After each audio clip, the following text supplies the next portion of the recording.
Hiya! Thank you for joining me today. Today we're going to talk about a question that came from Angie Dubois. And Angie's question was really related to spending time with a loved one when you are in a more, let's say, informal context. So Angie's question was, do I ever spend time just sort of having a cup of tea, a cup of coffee, having a chat around the house with my wife dressed as Juliette? And this was a really interesting question for me because it's a lot of the time we focus on going out, on picture taking, on videos, on engaging in sort of, let's say, artificial type circumstances. Circumstances where you are, it's contrived. You are setting up an evening, for example. When you're going out for an evening, it's relatively contrived. You're arranging when you're going to be there. You might be arranging hotels. You might be arranging a lot of your organisation about how you're going to deal with the way that evening will progress. And the concept of this idea of just sitting down with sort of quiet, relaxing time with your partner, to me was a really, really interesting one.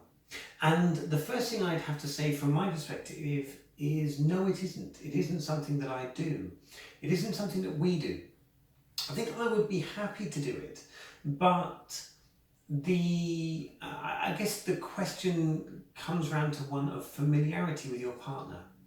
I'm not in a situation with my wife where we are, let's say, living as two different relationships. Okay, so my relationship with my wife is still very much my non-Juliette side and my wife, and that is how we are together. We do not, as much as I have this other aspect to my personality, it isn't blended into our regular life. My wife does not view Juliette as a best friend. She doesn't view Juliette as her husband. They are different. And with that in mind, we haven't developed that connection where, and again, I think this could be very difficult for my wife, particularly for any wife actually, to either see in two different physical representations the same person. That would be one way of dealing with it. To understand that this is still your husband, it's still the same person that you're married to, if that's the case. And we haven't got to that other place, which is where the two different sort of representations of Juliette and non-Juliette are viewed as being different. They're not viewed by my wife as being two different people. And it's in a weird sort of limbo status with that in mind. And so this is one of those questions where it's very simple to answer with a straightforward no, we don't do that. I would like to. I would very much like to engage in that kind of conversation. But I think you have to, or we would certainly have to address this topic of who really is Juliette? Who are you spending time with? What's the purpose to this? Are we going to have conversations that we wouldn't have when I'm not Juliette? Why would we have conversations that are different? Is it a different person? Are we getting to know each other? Is this a first chat? Is it like you bump into someone at, I don't know, an event and you get chatting and maybe you hit it off? Who knows?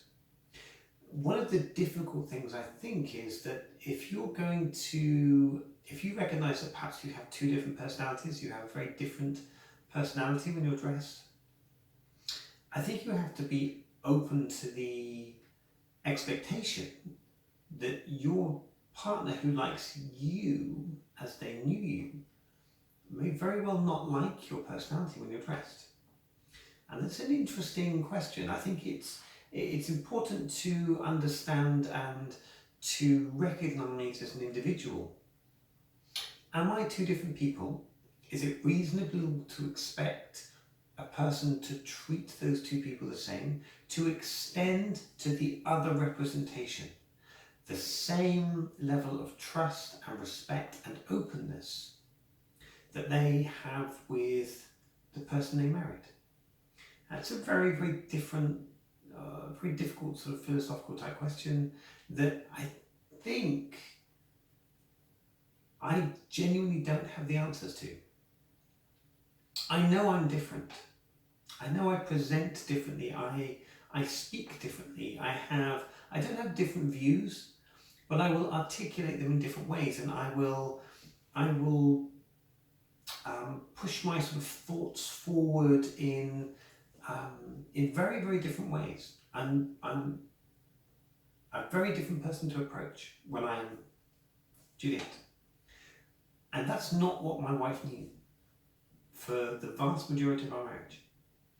And with that in mind, I think we'd have to try to find a way to address that issue of familiarity, yet unfamiliarity in one person in a way that is meaningful and purposeful.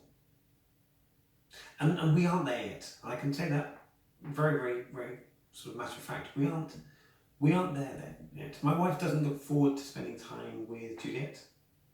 So there's more there that would need to be done to get, and I may not get to that situation. It's perfectly possible that we may never get to that situation. I would like it. It's made much more difficult by having children around. And to do something in an evening, I think there's room, but as of yet, it's not something that we've made the time to do, and I think we need a good reason to make that time. Anyway, I thought that was a really interesting question, and it's something I would definitely aspire to. It's the kind of question that prompts you to realise that there is more that can be done. There is growth to happen. No one is in a position where they are done learning, they are done experiencing, they are, until you're dead, that is. No one's in a position where you are the out and out expert and nothing can surprise you and nothing can be new. And for me, this is a really interesting point that I would like to get to. I'm very much unsure on how you would get there, on how to approach the subject, but I would certainly put the effort into it and I put the work into it, and I think I would very much enjoy the outcome, the results of that. And so with that in mind, it's definitely something to keep an eye on. I think if we do something in this area in the future, I think I'd be quite interested to talk about how that has been and what the sort of impact of that has been on the two of us. Anyway, thank you for joining me on this one today. It was a very interesting question. Thank you, Angie, for that. I really appreciate the question. As ever, if there's any questions for anyone, you can reach me on email at julietteisnoir@gmail.com. You will find the email address in the description to this video. As I said, if there are any questions, please get them to me. I look forward to talking to you on the next Ask Me Anything type video, and we'll talk again soon. Thanks so much, and bye! Bye!